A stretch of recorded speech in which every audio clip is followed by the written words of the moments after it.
Hello ladies and gentlemen, and welcome back to my channel for another Hot Toys Star Wars The Bad Batch 1/6 scale figure unboxing and review. Now today we are taking a look at the leader of Clone Force 99, Hunter. Now I got mine from toyswonderland.com.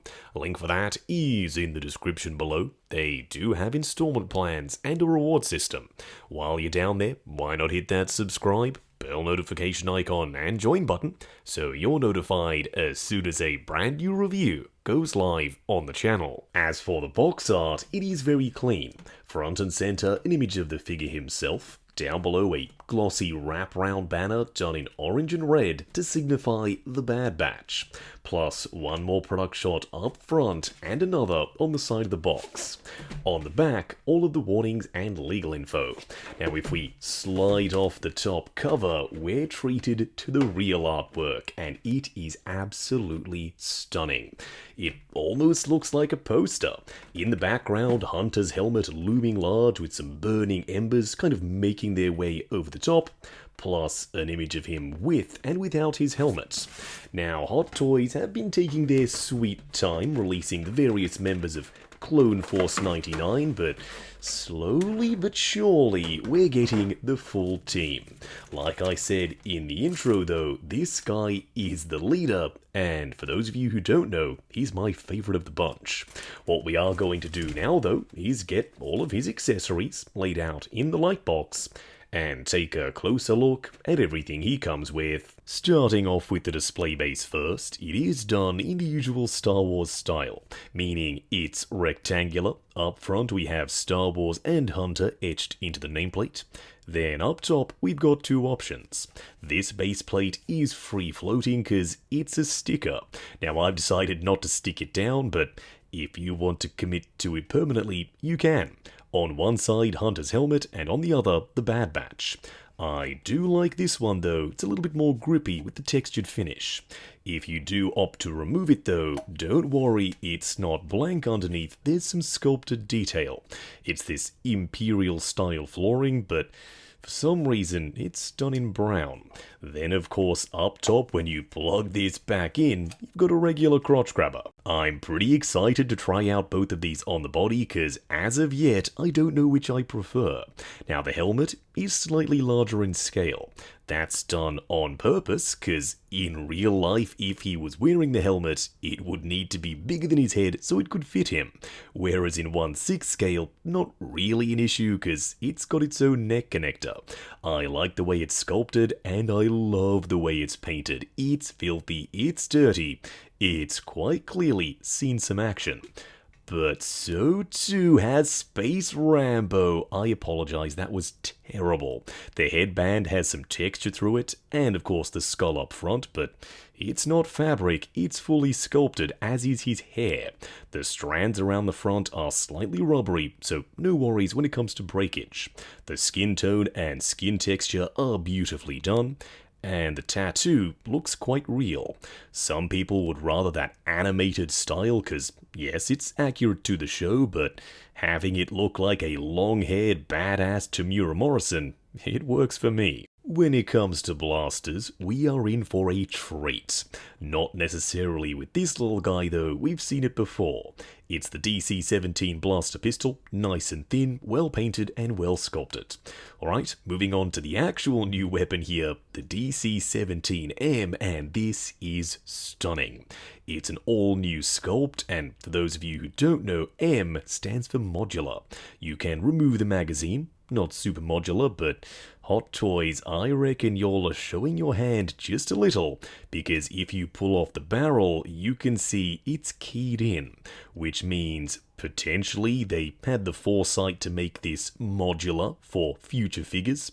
I certainly hope they did, because Republic Commandos, oh yes, I would be all in. This isn't really an accessory, more so part of his outfit, but I thought we'd look at it anyway.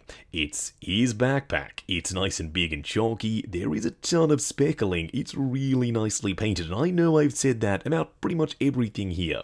The coolest thing though is you can open up the top and it's functional, meaning if you wanted to, you could store stuff inside. For some smaller accessories, we do get 2 droid popper grenades, one that's the full droid popper and one that's half, so maybe you can place it on the ground or on a droid like it's been activated. But we also get his little knife. Now the knife is a nice metallic silver, there's some yellow panel line detail, some red, some orange, and some dry brushing on the hilt. There is a ton of paint here and this thing is tiny. Plus, it can holster on his armor. I'll show you where it goes. Or he could hold it, because luckily he does come with a hand specifically designed for that very purpose. The rest of the hands we have seen before. I like the wrinkling and the seam lines, it makes them look like gloves, and the armor plates, you guessed it, nicely painted. What we are going to do now though is get Hunter himself out here. Standing straight up and down in the light box, no crazy poses or accessories or anything like that. I am really struggling not to gush here. Okay, I can't help myself. I really like this guy. His body is very well proportioned. He looks so real. The armor is all new sculpt work and it's painted beautifully. It's got that chalky, scratched up aesthetic just like the show. Speaking of the show, I'm not a huge fan of the Bad Batch as a series, but the character designs and the core team of clones in Clone Force 99, they're right up my alley, except for Wrecker. Not a huge fan of Wrecker. The figure though, oh, I'm all in for. Overall, I'm really happy they made this guy. Just please, Hot Toys, give us the rest of the team and be a little bit quicker. We don't want to be waiting years between all of the Bad Batch members, considering in Season 2, they get an entirely different look. Up close and personal, kicking things off with the bucket first. Now this just happens to be one of my favourite Clone Trooper helmet designs of all time, so I apologise if I'm a little bit biased, but oh, I love this. It sits a little bit lower on the neck, making him look big and bulky and imposing, just like a clone commando should. The sculpt work is crisp and clean all the way around, and the paint is beautiful. There's scratching, there's dirt and grime, there's chipping, there's multiple layers. Also, his visor is a separate piece of glossy plastic, so it adds a little bit of depth, whereas if it was just painted glossy black, you would lose that depth, it would look 2D. Then again, maybe 2D's not a bad thing, cause this guy, after all, is based off animation. Now, around the back, he has his enormous backpack, and it pops on magnetically. We do have some faux padding though, so on the armor when you pop it on, it's nice and protected. The armor itself underneath is nicely sculpted. There's some dirt and grime and oil stain washes in the crevices to bring out all the detail. Then that signature chalky style chipping, very Clone Wars, or in this instance, Bad Batch style. Around the front, this is Clone Commando through and through. I'm so excited to see what the customizers do with this figure, because this is the first Clone Commando style armor we've gotten from Hot Toys. Now that chipping and chalkiness that I mentioned just before, it's all over. This guy looks pretty much exactly like the show, but the proportions, they're more realistic. It's a perfect blend. Now his shoulder pads are separate pieces, held on with Velcro. You've got 99 on both sides, but the skull on one. Then his gauntlets are an asymmetrical design. On one side, just the red stripe, whereas on the other, you've got the holster for his knife. It does hold it really nice and securely, unlike this holster, it's a little bit more loosey-goosey. Now, if you're wondering, hey, why didn't you show us the unmasked or unhelmeted head sculpt? Well, I was building suspense. You all knew it was coming, but you didn't know when. I was keeping you on your toes. Now, this head sculpt might not be for everyone, but it's definitely for me. That is Tamura Morrison as Star Wars Rambo through and through. Now my only complaint is when you pop it on, his hair kind of pushes the armor down, making his neck look slightly longer, but it's not a huge issue because when you do pop it on, you have a skin tone neck. It peeps out over the top of the collar of the shirt, so that blend between head sculpt and body is even more natural. Will I be going with this head sculpt or the helmet in the display? I'm actually struggling to choose.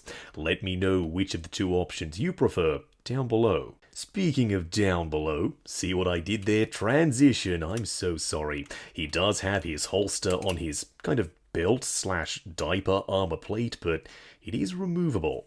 Now, padding down here is kept to an absolute minimum. His legs are just big and bulky, they're sculpted that way, there's not a ton of padding.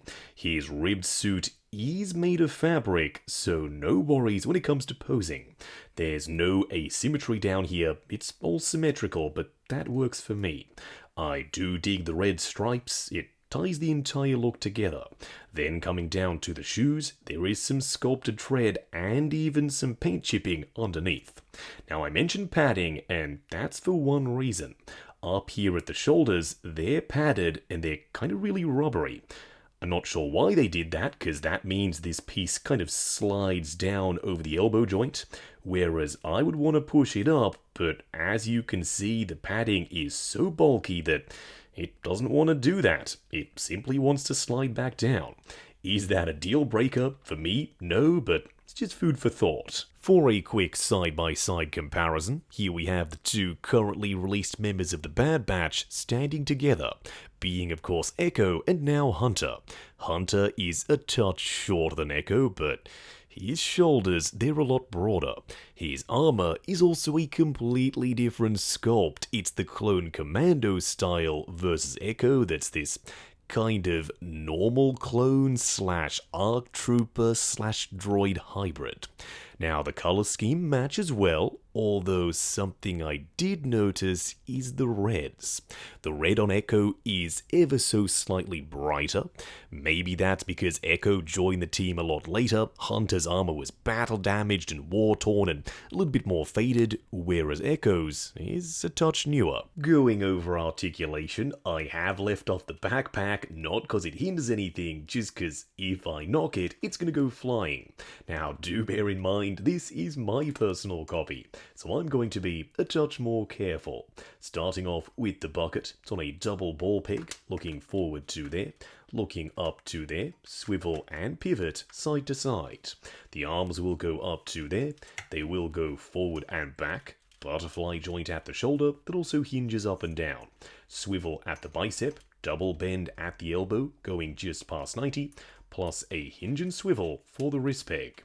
The torso will go forward and back, but these armor plates do collide. It's a little bit more limited.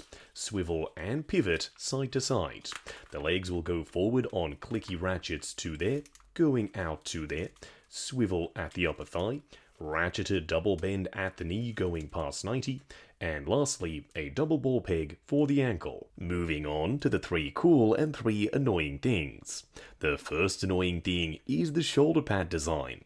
Now, technically they should be sloping down like this, but Hot Toys saw fit to add a bunch of rubbery padding to the shoulders, so yeah, that's not gonna happen. Also, they're attached with Velcro, which is super secure, no complaints there, but there's also straps. Why? I checked the animation reference and those straps weren't there. The Velcro is strong enough to hold these on its own. Those straps really don't need to be there. You all should know that I'm sitting here racking my brain trying to come up with these 3 annoying things because this guy is really good. Nevertheless, the second annoying thing is the holster. It's kinda loosey-goosey and it doesn't really hold the pistol super well. It sits in there very loosely. I would have loved a locking point so you could push it in and lock it in position. The third annoying thing, and even I'll admit this is a huge stretch, but it's the magnet for the backpack. It's not super strong, so when you get a little bit more dynamic with your posing and you bump this, it does tend to fall off. The first cool thing is the fully sculpted and fully painted neck piece. Now, back in the day with the likes of Commander Cody, for example, the suit would extend up underneath the chin. Whereas with this guy, totally a non-issue. You can expose the skin-tone neck and it looks way more realistic. The second cool thing is his backpack is functional and you can open it while he's wearing it. That means if you want to pop his spare hands or maybe the droid popper grenades inside, you can do that. So when you want to change the pose, you don't have to go rifling through the box, the spare accessories are right here. The third cool thing is the instructions specifically specifically tell you his holster is removable. So if you don't want it there for a cleaner look, you simply slide this bottom piece up and it's attached with Velcro. You can remove it entirely. Wrapping up on Hot Toys Star Wars The Bad Batch Hunter. While I don't adore the show, I know some people do. I won't mention it again. I've ruffled enough feathers. I love this character. So going into this video, I was so excited. But even I wasn't prepared for this guy to be as good as he is. Hot Toys, well done. The body, the proportions, the articulation with the fabric bodysuit, all ticks from me. Then the armor on top is all new. He gets a Clone Commando style blaster which looks absolutely sublime. Plus, even his knife is a new sculpt. A lot of money has gone into this figure. And I don't know how popular he's going to be, so maybe Hot Toys splurged when they didn't really have to.